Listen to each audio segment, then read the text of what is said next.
Assalamualaikum warahmatullahi wabarakatuh. Perkenalkan, nama saya Nita Sofiani dari kelas 10 kelas 2. Di sini saya akan membahas tentang sistem informasi geografis. Pertama-tama saya akan menjelaskan tentang pengertian sistem informasi geografis atau SIG. SIG adalah sistem informasi khusus yang mengelola data yang memiliki informasi spasial.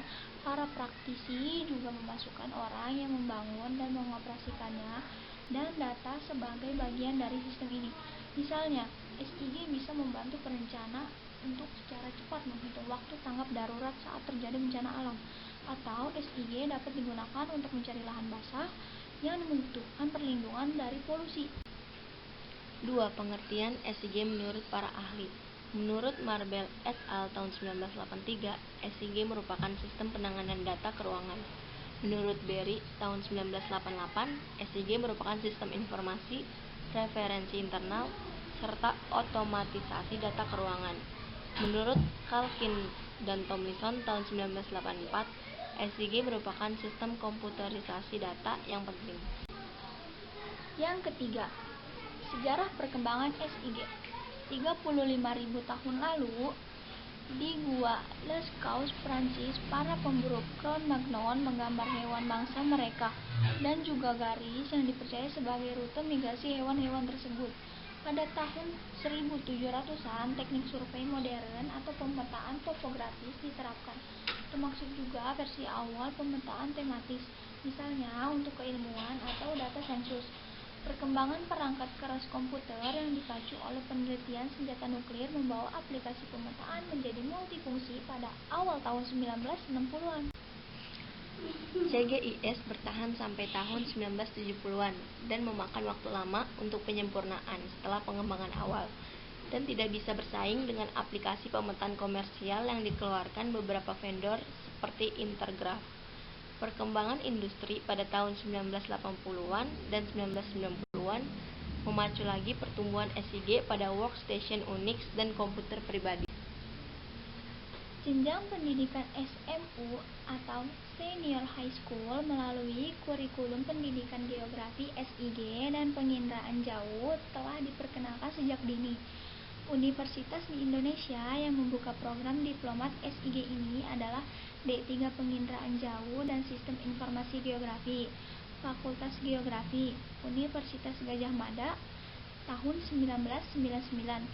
Sedangkan jenjang S1 dan S2 telah ada sejak 1991 dalam jurusan Kartografi dan Penginderaan Jauh, Fakultas Geografi, Universitas Gadjah Mada. Penekanan pengajaran pada analisis spasial sebagai ciri geografi. Yang keempat, komponen sistem informasi geografis. Perangkat keras samping. Perangkat keras SIG adalah perangkat-perangkat fisik yang merupakan bagian dari sistem komputer yang mendukung analisis geografi dan pemetaan. Perangkat keras SIG mempunyai kemampuan untuk menyajikan citra dengan resolusi dan kecepatan yang tinggi, serta mendukung operasi-operasi basis data dengan volume data yang besar secara tepat. Output data yaitu plotter, printer, dan screening. Perangkat lunak atau software hunting. Perangkat lunak digunakan untuk melakukan proses menyimpan, menganalisis, memvisualkan data-data baik data spasial maupun non-spasial. Perangkat lunak yang harus terdapat dalam komponen software SIG adalah: pertama, alat untuk memasukkan dan memanipulasi data SIG. Kedua, database management system. Ketiga, alat untuk menganalisis data-data. Keempat, alat untuk menampilkan data dan hasil analisis. Data spasial adalah gambaran nyata suatu wilayah yang terdapat di permukaan bumi. Manusia merupakan inti elemen dari SIG karena manusia adalah perencana dan pengguna dari SIG. Metode yang digunakan dalam SIG akan berbeda untuk setiap permasalahan. SIG yang baik tergantung pada aspek desain dan aspek realnya. Oleh karena itu, SIG mampu melakukan fungsi edit baik untuk data spasial maupun non-spasial. Yang kelima, ruang lingkup sistem informasi geografis. Input data. Proses input data digunakan untuk menginput data spasial dan data non-spasial. 2. Manipulasi data. Tipe data yang diperlukan oleh suatu bagian SIG mungkin perlu dimanipulasi agar sesuai dengan sistem yang dipergunakan. Yang ketiga, manajemen data. Setelah data spasial dimasukkan, maka proses selanjutnya adalah pengolahan data non-spasial. Yang keempat, query adalah proses analisis yang dilakukan secara tabular. Yang kelima, analisis proximity merupakan analisis geografi yang berbasis pada jarak antar layar. Yang keenam, overlay merupakan proses penyatuan data dari lapisan layar yang berbeda. Yang ketujuh, visualisasi. Untuk beberapa tipe operasi geografis, hasil akhir terbaik diwujudkan dalam peta atau grafik. Yang keenam,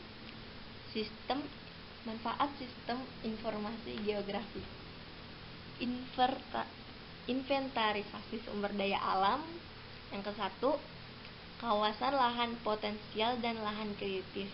Yang kedua, kawasan hutan yang masih baik dan hutan rusak. Ketiga, kawasan lahan pertanian dan perkebunan. 4. Pemanfaatan perubahan penggunaan lahan. 5. Rehabilitas dan konservasi lahan. B. Untuk pengawasan daerah bencana alam mencakup A. Memantau luas wilayah bencana alam. B. Pencegahan terjadinya bencana alam pada masa datang. C. Menyusun rencana-rencana pembangunan kembali daerah bencana. D. Menentukan tingkat bahaya erosi. E. Prediksi ketinggian banjir. F. Prediksi tingkat kekeringan. C. Bagi perencanaan wilayah dan kota. 1.